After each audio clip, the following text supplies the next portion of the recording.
We are getting into some tech. We are talking about fishing apps. So nowadays, the more information you have, the better your chances of catching fish are. Would we go fishing nowadays without looking at our... No. You're listening to The Deep Dive. I'm Vanessa Green. Each week, we explore the world of South African fishing together, sharing expert advice, different ways to cast and catch, and the latest buzz from the water. Let's get into it.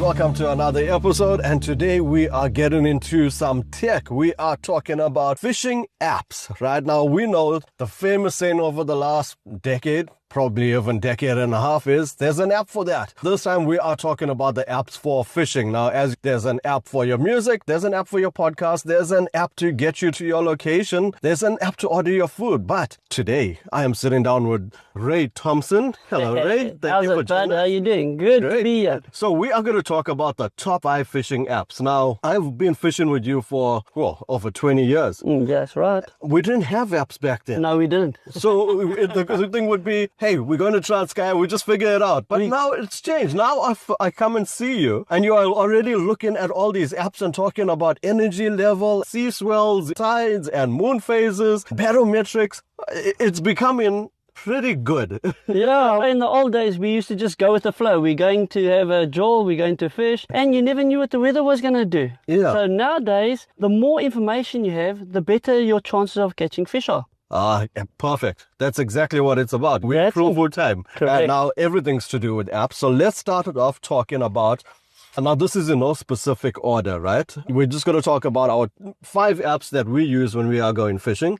And hopefully this helps our fellow anglers out 100%. there. And eliminates all the unnecessary... Guesswork. Yeah, eliminate the guesswork. Correct. So let's talk about barometric pressure, because that's been a huge thing. It's one of the crucial things when we are fishing. What sort of app would I look for if I'm looking at barometrics? Like you say, just go type in barometric pressure and it will come up with one of those apps as it is. And basically what it does, it will give you when the pressure's the highest. For instance, today, right now at the moment, I'm actually just looking on my watch, to be quite honest. And at the moment, it's 1,020. It will drop. It's saying that it will drop. And by tomorrow, it's going to drop right down to 1017 this afternoon. Okay, so I go to the App Store, I download the barometric pressure forecast app, and then just look at it all there. It's all there, but it's quick and easy. It tells you when the best fishing. You always want to fish on a dropping barometer. Okay. Because the fish have learned, they travel around in schools. They realize that the pressure on the actual surface of water is increasing. That means that there's a cold front coming. Okay. So they're going to feed. So the minute that barometer starts dropping, those fish feed. So you always want to try and fish before that drop, on that dropping pressure basically is when you want to fish. Not on the rising pressure. All right, so the one way to check that out is go and download a Go down it. It'll give you the time. It'll tell you when it's coming through. 12 o'clock, 1 o'clock today. Your best fishing time is going to be from right now until about 1 o'clock this afternoon. Best fishing time you can have. All right, now let's talk about one of the all-time favorites, the one that most people know. We are talking about Wind Guru, and you told me that's the one we look for with energy in the water. Wind Guru is one of those that gives you everything. If you had to look at one app, that app would give you basically everything that you want. The swell height, the energies, the wave period, wave direction, and also, like I say, the energy, which is the latest part that they've added to it. So the energy is the power in the actual waves.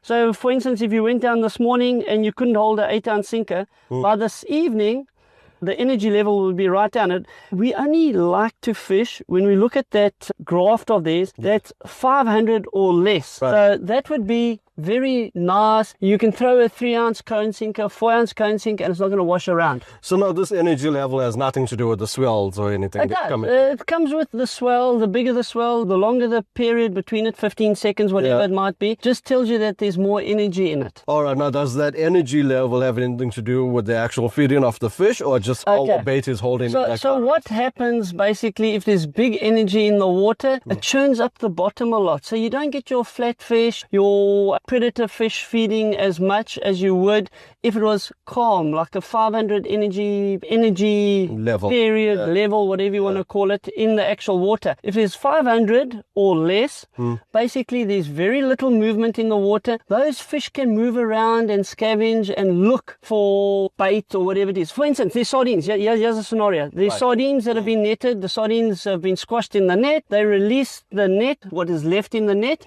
and the energy level's 3K. In other words, like 3,000. What's going to happen is the sand's going to cover it. Okay. So those fish can't actually find it. If it is 500 or less, they're going to be lying on top of the sand, just moving on. Creating that whole chum ball. That whole chum ball will be there. Yeah. Those fish will be feeding up and down like you can't believe. All the little bait fish will be out trying to eat those sardines. The less energy, the better it is for your predator fish, your fish that are looking to hunt and that. Okay, so now Wind Guru shows us this energy level. That is correct. That's what's nice about Wind Guru. It's a good overall kind of an app to have a look at. All right. Gives you everything. While we're talking about that energy coming through, the swells and the waves, tell me about the app called WaveNet. Why do we look at WaveNet? WaveNet is basically buoys that they have out at sea. Okay, and off South Pier here in Durban. So it gives you the swell height, the period between the actual swells. It gives you the water temperature, which is very important, especially since we're looking for sardines and that. And it gives you the wave direction, or the direction of the actual swell, which is also very important, and it's very up to date. Okay, so now I can understand water temperature, why that's important. Why is it important for us to understand the wave period? Basically, the bigger the wave period, the more energy there is in it. The closer together it is, the more choppier it is, the better it is actually for fish in it. Okay, so that's why we always say, oh no, it's a 14-second wave period or a 3-second wave period or whatever. 8 seconds, one of the better ones to look for, yes, for fishing. Okay. That's what we look for. So a shorter wave period is better. There's not that much surge coming up the beach and down the beach. Again, if it's big and it goes up the beach, it pulls and sucks back all that sand and churning sand and stuff like that there. And take a pompano or a stumpy. He does feed in that churning sand and that, but he doesn't like a big surge, because that sea lice now has time to actually scurry away and hide in the sand. Yeah, dig you in understand? again. So dig in again. The shorter the swell period, the less it moves, the more chance that fish like a pompano or a stumpy has got of finding it. And the more safe it actually is for you as an angler as well. Of course. Because you don't want your legs sucked out from behind you and then sucked out into the shore break and that. All right, so now WaveNet is the one to tell us about. WaveNet does, especially temperature and the period between the swells. So that's another very good one to have a look at. But it is fixed buoys in the ocean. Right. Okay. Now, another one I've seen you look a lot at. First, you'll go into Wind Guru, then you go and look at Windy. What is Windy about? What's the difference between Windy and Wind Guru? Windy is basically a wind app that we use. It's easy to use. You can take your little mouse or whatever it is and put it anywhere, whether it be on the land or in the sea. You can take your little mouse and place it on that particular point, and it will tell you what the wind is doing at this moment right now. Would you find that more accurate than Wind Guru, though? It is accurate, but Wind Finder now. Oh, okay, so that's the fifth one on my list. Wind Finder. So Wind Finder is most probably the most accurate of all of the app that we use. Again, it's a very simple app. It gives you the forecast for the next 5 days, but again, I think what they do there is they take all the information and put it so a simple person can understand what's going on. It's a lot more easier to understand. Easier. Well, even my daughter can tell you what's going on. It is that easy.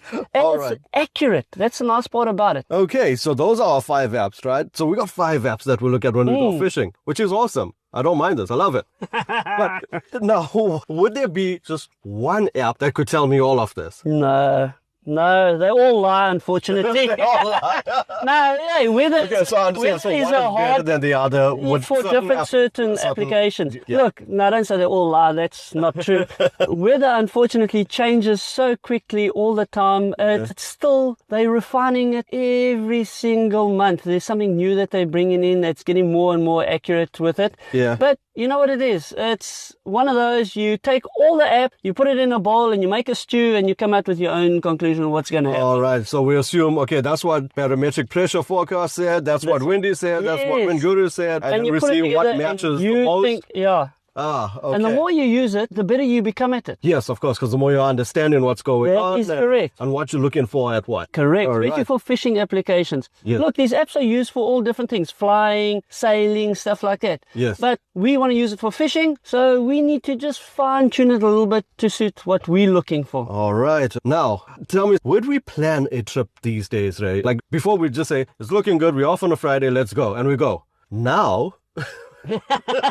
But we've done fishing? it how many times where we've actually planned a trip and said, here comes a cold front, we're not going. That's it. So would we go fishing nowadays without looking at our app? No. Look, most of us like to plan our school holidays or our trips away 2-3 months in advance. We need to do our bookings and stuff, whether it be fly fishing, whether it be hiking in the berg, it doesn't make a difference. Yes. Unfortunately, most of these apps are accurate up to about 3 days beforehand. So only 3 days before can you actually say, are you going, are you not going? Yeah. That's the problem. It is hard to plan it. Correct. So I guess it's good to plan it like if we are fishing for this weekend. Correct. However, if we're going to plan something as a forecast to say, let's go away in 3 months' time, that's not going to help us all that much. But it can give you, if you wake up in the morning and you say, hey, should I go fishing? Let me just quickly have a look. It's looking brilliant. Or no, it's coming at 12 o'clock. There's a big Wesley. Sleep in or mow the lawn. It could also help us in the sense that should we have planned our trip ahead in advance, now we're going and the situation changes or the conditions change. Now we know how to plan accordingly. We got big seas out there. All right, let's change our tactics a bit. Here's another scenario. We're going fishing for 7 days. You can at least see in advance which is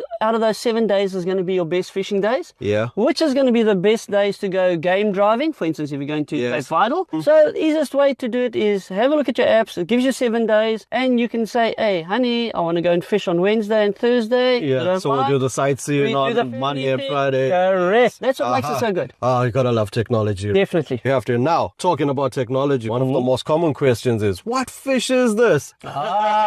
Now, is there an app to identify the fish? Because, let's face it, right? I mean, we've been fishing for a while. We know fish, but as much as I've been fishing, I know the common ones. Every now and then I'll find those weird-looking fish, and instead of sending it to a friend on a group to say, guys, what fish is this? Surely there's got to be an app for that. There is. Right. It's a fish app called Marine Fish Guide for South Africa. Obviously, we're in South Africa, so no, sure. Marine Fish Guide for South Africa. You can get it on your app store. You can get it on Google Play. Yes. Any of those apps will actually have it. You just type it in and it'll come up there. There's a couple of little features that you've got to actually type in to say what kind, what length, where you caught it, stuff like that. Sure. And it'll come up with a picture of the actual fish that is available. 5 different species, 6 different species of fish. Yeah. And then you can start weaving it out and seeing which is the right this one. One's got 5 lines coming down. Correct. Bigger mouth, square tail. Yeah, just general things like that will let you know. But there are fish apps, definitely. That's just one of them. Yeah. There are about 4 or 5 different variations. Fantastic. I love the times we're in. Lovely. All right. So, guys, that's our deep diving into tech this week. Now, as we move on, if you want to know more about why we are looking at the winds or the tides, make sure to check out our other episodes, which is available on our channel, The Deep Dive, where we talk about winds, tides, moon phases, the whole lot. But until the next one... That's it for this week on The Deep Dive. If you're after the latest catches and hotspots, don't miss the Angler News SA podcast. Until next time, let's fish for the future.